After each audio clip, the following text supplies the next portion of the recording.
नमस्कार दोस्तों, हर्षित द्विवेदी एजुकेशन में आपका स्वागत है। मेरा नाम है विनीत सागर। रिसेंटली एक न्यूज़ आया था, gold consumption in India close to 600 tons in 2021। देखिए, आप सबको एक चीज़ पता होगा, पूरी दुनिया में सबसे ज़्यादा गोल्ड कंज्यूम करने वाला देश जो है वो हमारा इंडिया है, क्योंकि इंडियंस जो है गोल्ड में ज़्यादा ही इंटरेस्टेड है। गोल्ड को एज ए ज्वेलरी हम यूज़ करते हैं and as an investment tool भी यूज़ करते हैं, क्योंकि गोल्ड में इन्वेस्ट करना एक बहुत अच्छा ऑप्शन है। क्योंकि आप पिछले 15-20 साल में देखोगे गोल्ड की वैल्यू जो है करीब इंटू 10 हुआ है।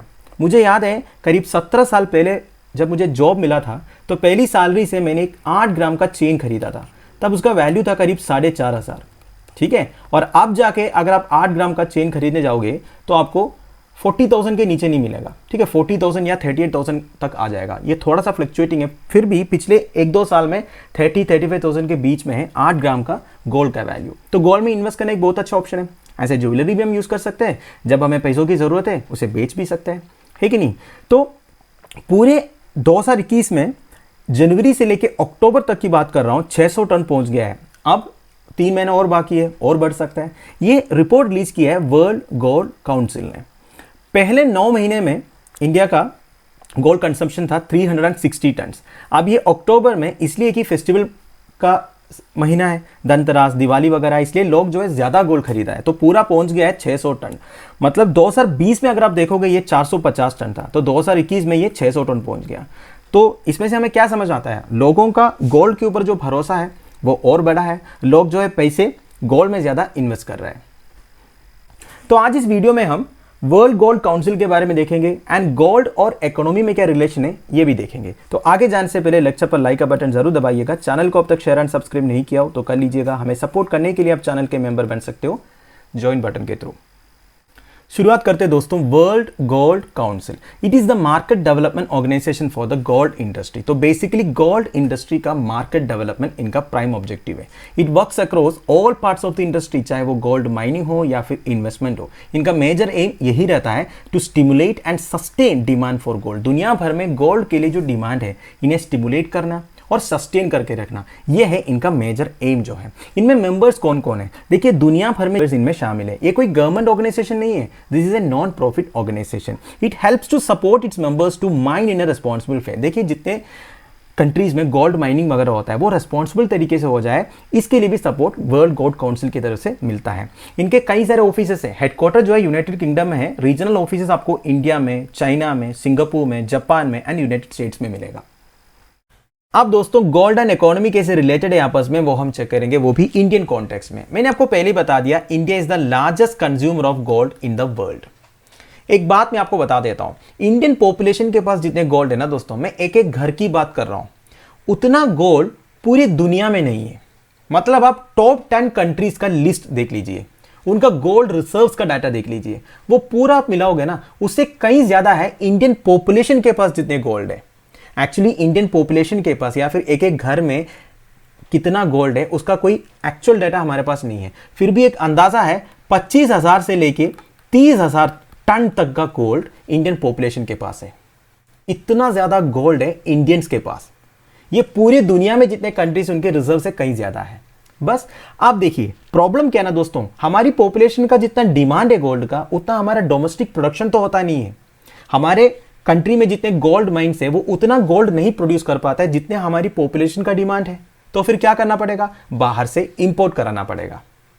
ठीक है, तो हम इंपोर्ट करते हैं। पर प्रॉब्लम क्या है ना दोस्तों, इतने सारे गोल्ड जो इंपोर्ट होता है, इसे हमारी इकोनॉमी में कोई पॉजिटिव इंपैक्ट तो नहीं है। क्यों नहीं है? क्योंकि gold is a non productive asset, कोई प्रोडक्टिव असेट नहीं है। देखिए, कहने का मतलब यह है कि हमारी इकोनॉमी का प्रोडक्टिव कैपेसिटी इंक्रीज नहीं होता है इतने सारे गोल्ड आने के बाद भी। क्योंकि जब एक आदमी या औरत गोल्ड खरीदते हैं तो वो क्या करते हैं, या तो इन्हें बैंक लॉकर में रख दिया जाएगा सेफ्टी के लिए, चोरी होने का डर से, या फिर उस गोल्ड को ज्वेलरी में बना देगा, फिर ये स्पेशल ओकेजन्स में वगैरह पहनेगा या फिर डेली पहनेगा, जो भी है। या फिर सीधा सीधा ज्वेलरी खरीदते हैं, कोई भी गोल्ड ज्वेलरी में जाके सीधे से ज्वेलरी खरीदते हैं। तो इसी तरह हम गोल्ड को यूज करते हैं। पर इधर प्रॉब्लम क्या होता है ना दोस्तों, हम जो पैसे खर्च करते हैं गोल्ड खरीदने के लिए वो ब्लॉक हो जाते हैं, वो मार्केट में घूमते नहीं है। बेसिकली हमारी मार्केट में या फिर हमारी इकोनॉमी में मनी सर्कुलेट होनी चाहिए, तब जाके हमारी इकोनॉमी में कोई पॉजिटिव इंपैक्ट होता है। तो जब एक आदमी गोल्ड खरीदता है वो पैसे उधर ब्लॉक हो जाता है। इसलिए ये बोलता है इतने सारे गोल्ड खरीदने के बावजूद भी हमारी इकोनॉमी में कोई पॉजिटिव इंपैक्ट नहीं है, ऊपर से प्रॉब्लम है, वो मैं आपको आगे बताऊंगा। देखिए लोग गोल्ड इतना खरीदते क्यों है? क्योंकि लोग गोल्ड को एक अच्छा इन्वेस्टमेंट ऑप्शन मानता है। चार मेजर रीजन है। एक तो यह है the ability of gold to insure against instability and protect against risk. देखिए गोल्ड खरीदने से कोई रिस्क तो नहीं है। एक तो गोल्ड की वैल्यू जो है बहुत अच्छा है, अगर आप आज खरीद के 10 साल बाद बेचोगे तो आपको अच्छा रिटर्न्स भी मिल जाएगा, है कि नहीं? तो गोल्ड खरीदने से कोई रिस्क नहीं है, एक स्टेबिलिटी भी बन जाता है। और कुछ घर में तो ऐसे सोचते हैं, कुछ क्या मैक्सिमम पॉपुलेशन ऐसे सोचते हैं गोल्ड हमारे घर में रहने से कुछ कल्चरल एस्पेक्ट है, बेसिकली हमारे घर में प्राइड आएगा, प्रॉस्पेरिटी आएगा, ये सब सोचते हैं, ऐसे सोचते हैं ना। फिर एक यूनिवर्सल एक्सेप्टेंस है गोल्ड का, आप दुनिया में कहीं भी चले जाओ गोल्ड तो लेगा ही लेगा, गोल्ड देने से आपको पैसे भी मिल जाएगा, अच्छे वैल्यू भी मिल जाएगा, है कि नहीं? फिर प्रोवाइड्स लिक्विडिटी। लिक्विडिटी माने आपको जब भी कोई पैसों की जरूरत पड़ा, लिक्विडिटी की जरूरत पड़ा, तो आप वो गोल्ड को बेच सकते हो या फिर वो गोल्ड गिरवी में रख के आप लोन ले सकते हो। तो इस तरह गोल्ड एक बेटर इन्वेस्टमेंट ऑप्शन है। पर प्रॉब्लम्स क्या है दोस्तों? देखिए पॉपुलेशन की जो डिमांड है इतना सारा गोल्ड का, इसकी वजह से हमारी इंपोर्ट्स जो है वो ज्यादा हो जाता है। मतलब मैंने आपको पहले बता दिया, जितने हमारी पॉपुलेशन का डिमांड है उतना हमारा डोमेस्टिक प्रोडक्शन तो होता नहीं है। तो ये सारे गोल्ड जो है दोस्तों बाहर से हमें इंपोर्ट कराना पड़ता है, तो हमारी इंपोर्ट ज्यादा हो जाता है, वैसे ही हमारे एक्सपोर्ट्स कम है। तो होता क्या, हमारे जो करंट अकाउंट डेफिसिट है वो और बर्डन हो जाएगा, हमारी जो फिजिकल डेफिसिट में प्रॉब्लम हो जाएगा, ठीक है? तो हमारी इंपोर्ट ज्यादा हो जाएगा और एक्सपोर्ट्स कम है, तो this is a major problem. और हमारी इंपोर्ट्स जितना ज्यादा हो जाता है उतना हमारी करेंसी का वैल्यू नीचे चला जाएगा। ये सब बेसिक इकोनॉमिक्स है, I hope you know all that. अब India owns more than 18,000 tons of above ground gold stocks worth about 800 billion। ये तो पुराना डाटा है दोस्तों, अभी के हिसाब से मैंने आपको बता दिया कम से कम 30,000 टन ऑफ गोल्ड है इंडियन पॉपुलेशन के पास। वो भी एक कोई फैक्चुअल डाटा नहीं है, मैं एक अंदाजा बोला, ठीक है? क्योंकि एक्चुअल डाटा किसी के पास नहीं है, इवन हमारा वर्ल्ड गोल्ड काउंसिल के पास भी कोई एक्चुअल डाटा नहीं है कि इंडियन पॉपुलेशन के पास जितना गोल्ड है। आप देखिए, और एक बात बोलना मैं भूल गया, ये तो मैंने पॉपुलेशन की बात किया, और जितने गोल्ड हमारे मंदिरों में है या फिर कोई ट्रस्ट में, उसका तो कोई कैलकुलेशन ही नहीं है।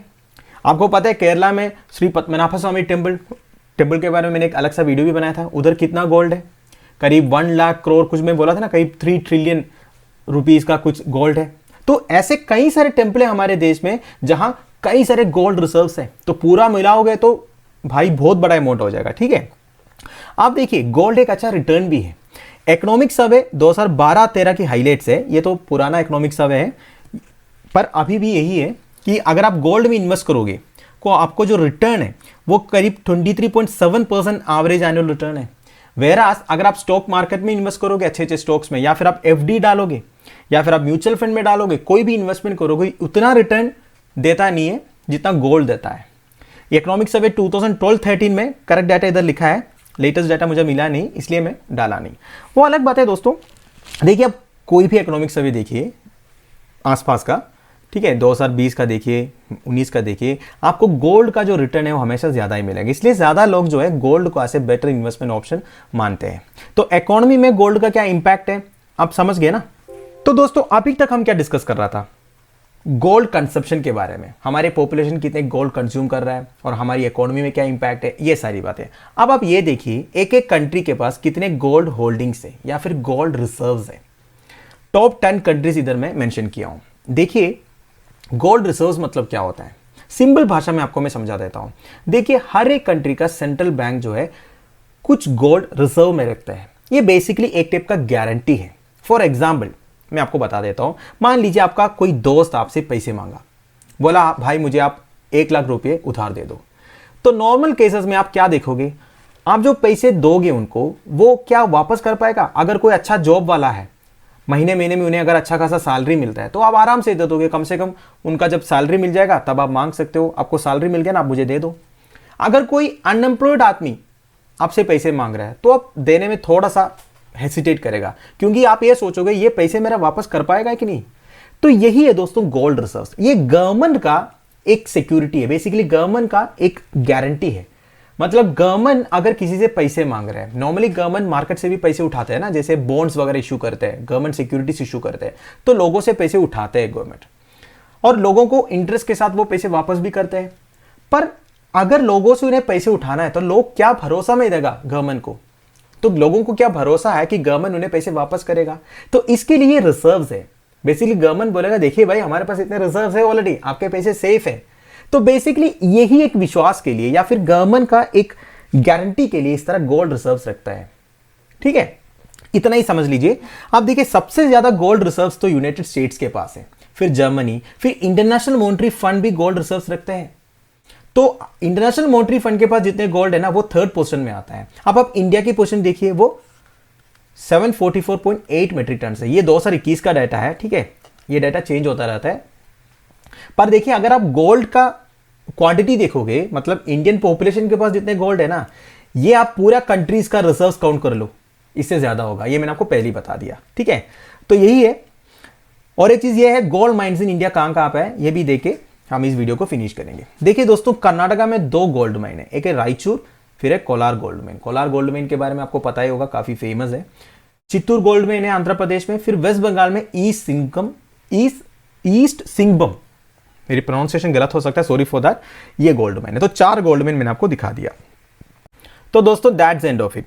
आई होप आप मुझे फॉलो कर पाया। आप लोगों की वैल्यूएबल सजेशंस, कमेंट्स आप मुझे प्लीज कमेंट बॉक्स में बता दीजिएगा कि आपको समझ में आ रहा है क्या नहीं आ रहा है।